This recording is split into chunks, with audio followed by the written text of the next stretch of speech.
우리는 지난 시간에 바울 일행이 빌립보에 오기까지 과정을 살펴보았습니다. 빌립보에 도착한 바울 일행은 회당을 찾았지만은 없었습니다. 빌립보는 로마 직할 도시로 유대인 남자 10명이 되지 않아서 회당이 없었던 것입니다. 그래서 안식일에 강가에 갔더니 여인들 몇 명이 모여 있었습니다. 어느 도시든지 회당이 없으면 안식일에 강가에서 예배를 드리는 것이 유대교의 풍습이었습니다. 그 자리에서 바울이 복음을 전했습니다. 그랬더니 14절에요. 도아디라 시에 있는 자색 옷감 장사로서 하나님을 섬기는 루디아라 하는 한 여자가 말을 듣고 있을 때에 주께서 그 마음을 열어 바울의 말을 따르게 하신지라 그랬습니다.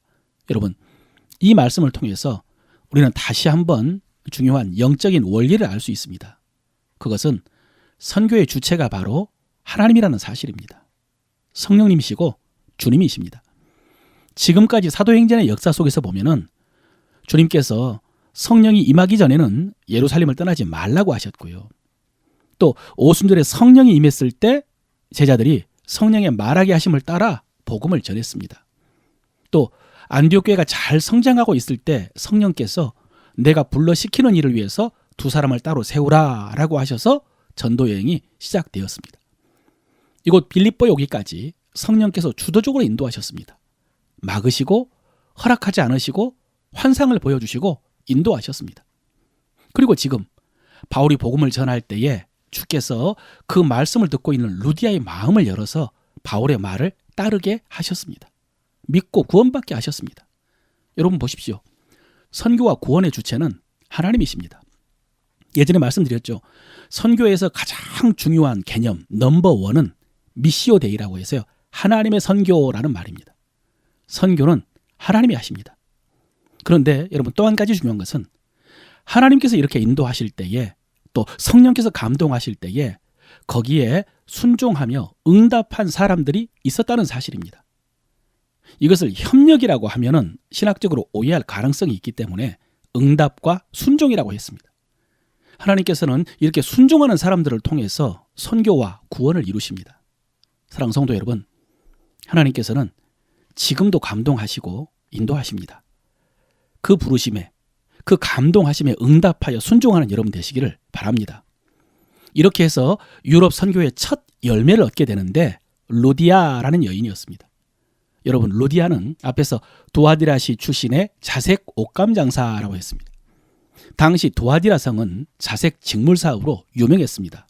그리고 자주색 옷감은 호사품이었습니다. 귀족들이 입는 명품 옷감입니다. 그리고 도아디라 성은 에베소 근처에 있는 도시입니다. 계시록의 7교회 가운데 도아디라 교회가 바로 이곳에 있는 교회입니다. 그러니까 도아디라는 아시아에서 자주색 고급 원단을 수입해서 유럽에 파는 무역업자였던 셈입니다. 이런 루디아가 복음을 듣고 믿은 다음에 이렇게 말합니다. 15절입니다. 그와 그 집이 다 세례를 받고 우리에게 청하여 이르되 만일 나를 주 믿는 자로 알거든 내 집에 들어와 유하라 하고 강권하여 머물게 하니라. 이렇게 해서 루디아의 집은 예루살렘에 있는 마리아의 집, 마가의 집이 예루살렘 교회가 된 것처럼 루디아의 집이 빌립보 교회가 되었습니다. 그리고 이 빌립보 교회는 평생 바울에게 가장 든든한 선교 후원자가 됩니다. 빌립보서 4장에 보면요. 빌립보 사람들아 너희도 알거니와 복음의 시초에 내가 마케도냐를 떠날 때에 주고받은 내 일에 참여한 교회가 너희 외에 아무도 없었느니라.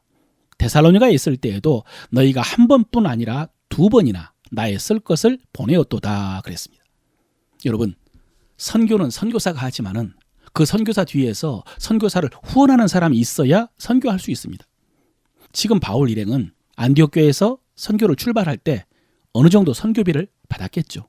그러나 그 선교비는 금방 다 떨어졌을 것입니다. 그래서 바울은 틈틈이 장막 만드는 일을 하면서 필요한 재정을 충당했습니다. 그래서 요즘도 이렇게 자신의 업을 가지고 선교하는 선교사를 자비랑 선교사라고 하고 텐트 메이커라고 합니다. 이렇게 바울 일행은 자비랑으로 일해가면서 선교를 했는데 빌립보 교회는 이 루디아는 바울이 선교하는 데 전념할 수 있도록 재정적인 후원을 한 것입니다. 우리가 데살로니가 전서에서 살펴보았습니다마는 바울 일행은 데살로니가에 가서 3주 동안 선교를 했습니다. 그런데 빌립보 교회는 그 사이에 2번이나 쓸 것을 보냈답니다. 나중에 바울이 고린도에 갔을 때에도 바울은 장막 만드는 일을 했습니다. 그때도 빌립보 교회에서 선교비를 보내주었습니다. 그래서 바울 일행은 고린도에서 복음 전하는 일에 전념할 수가 있었습니다. 그리고 빌립보 교회는 또 나중에 예루살렘 교회가 기근으로 어려움을 겪고 있을 때 바울 편에 구제비를 전달했습니다. 그리고 바울이 로마 감옥에 갇혔을 때 그때도 쓸 것을 보내가지고 바울의 필요를 채워주었습니다. 그래서 바울은 기뻐하면서 이렇게 축복했습니다. 내가 주 안에서 크게 기뻐함은 너희가 나를 생각하는 것이 이제 다시 싹이 남이니 라고 하면서 이는 받으실 만한 향기로운 제물이요 하나님을 기쁘시게 한 것이라. 나의 하나님이 그리스도 예수 안에서 영광 가운데 그 풍성한 대로 너희 모든 쓸 것을 채우시리라. 이렇게 축복했습니다. 물론 여러분, 빌립보 교회가 이렇게 바울에게 물질적으로 후원할 수 있었던 것은 루디아가 사업을 하면서 물질적으로 여유가 있었기 때문입니다. 하나님께서 그에게 풍성한 재물을 주셨고 그녀는 그 물질을 통해서 선교하는 일에 후원하면서 동역을 한 것입니다. 그런데 여러분, 물질이 있다고 누구나 다 이렇게 할 수 있는 것은 아닙니다. 루디아에게는 물질 이전에 은혜가 있었습니다. 받은 은혜가 있었습니다. 바울을 통해서 은혜의 복음을 듣고 믿어 구원을 받았습니다. 그 은혜가 가득해서 보답하고 싶었던 것입니다. 물론 그런 헌신으로 구원을 얻을 수는 없습니다. 그리고 어떤 헌신으로도 그 은혜를 다 갚을 수는 없습니다. 그러나 다른 사람들에게 이 은혜의 복음을 전하는 일에 조금이라도 보탬이 되고 싶어서 그렇게 자원한 것입니다. 15절 다시 보십시오. 그와 그 집이 다 세례를 받고 우리에게 청하여 이르되 만일 나를 주 믿는 자로 알거든 내 집에 들어와 유하라 하고 강권하여 머물게 하니라. 여러분, 이 말씀을 보면은 바울이 루디아에게 요청한 것이 아닙니다. 루디아가 바울에게 요청을 했습니다. 바울이 루디아에게 네가 만일 정말로 믿는 자라면 네 집에 거할 수 있도록 해야 된다라고 가르친 게 아니고요. 루디아가 바울에게 나를 믿는 자로 여기거든 내 집에 들어와서 유하라고 강권하여 머물게 한 것입니다. 여러분, 이 헌신이 참으로 귀합니다. 요청을 받고 헌신한 것도 귀하지만 루디아는 자원해서 요청을 했습니다. 사랑하는 성도 여러분, 여러분도 루디아처럼 되시기를 바랍니다. 어떻게 해요? 어떻게? 사업이 잘 돼서 돈 많이 벌기를? 복음 전하는 일에 후원하기를? 둘 다입니다. 부자 되어서 복음 전하는 일에 자원하여 참여할 수 있기를 바랍니다. 우리나라 선교 역사에 보면은 감리교 최초의 선교사님이 아펜셀러 선교사입니다. 그런데 이 아펜셀러 선교사를 우리나라에 보낸 분이 가우처 목사님이라는 분입니다. 1882년에 우리나라가 미국과 수교한 후에 보빙사라고 하는 우리나라 대표단이 미국을 방문했는데요. 가우처 목사님이 워싱턴으로 가는 기차 안에서 우리나라 대표단을 만나서 이야기를 했습니다. 그리고 조선에 대한 하나님의 부르심을 들었습니다. 마케도니아의 외침처럼요. 그래서 감리교 선교부에다가 조선에 선교사를 파송해달라고 $2,000를 후원했습니다. 그리고 나중에 다시 $3,000를 후원했습니다. 당시에 한양의 기와집 한 채 가격이 $100였다고 하니까 기와집 50채 값을 헌금한 것입니다. 오늘날 서울의 아파트 한 채를 평균 10억으로만 쳐도요 500억 원을 헌금한 것입니다.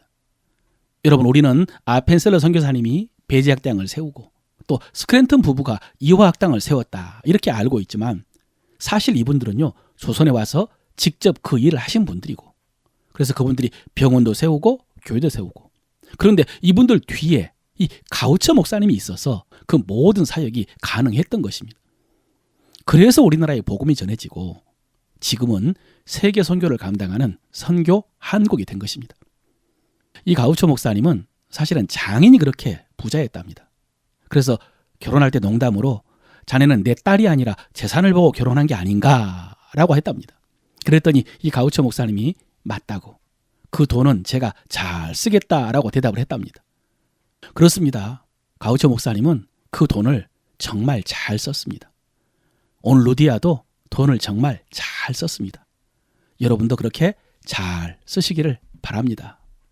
여러분도 그렇게 돈 잘 벌고 그리고 더 잘 쓰시기를 바랍니다.